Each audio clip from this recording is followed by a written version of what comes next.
Awa kami sa lahat ng magaganda. Bakit? Tandaan mo ang kagandahan na nilipasan ng araw. Oh. Pero ang kapangitan, pinagtitibay ng panahon. Tandaan mo yun, ha? Oh, ang dami natin pangit.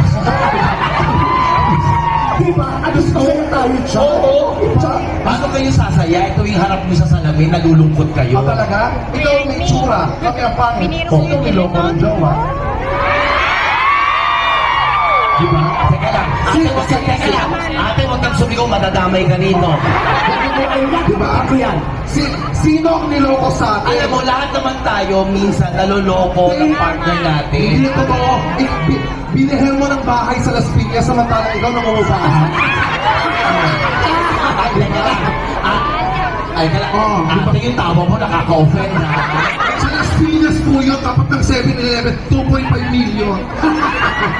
Oh my God, kung mag-assist ka na gano'ng kalaki. Tumahimik ka, wala kang opinion, pangit ka. MC, okay lang yun. Pinagmamalaki mo sa akin, may jowa ka? Oo. Ikaw ang pinili, pero bakit ka pinatayin? Diba? Okay. Isa pa, binilhan mo ng kotse, Oh. ikaw nagko-commute lang. Sige, ako naman ngayon. Di ba ako tapos sa dali lang? Ang yabang mo kasi sa akin nakaraan. Hindi, santo. Saan ba yan? Tsaka yan, ba't tumupo ka pa gano'n? Pero okay lang kung malaki ang tiyan ko, mas nakakaya kayong dalawa. Biro nyo yung puwet nyo, pinakita nyo. Yung pinaka sa kwento. Ako ka ba yan? Umami ka ng kwento, umutot ka.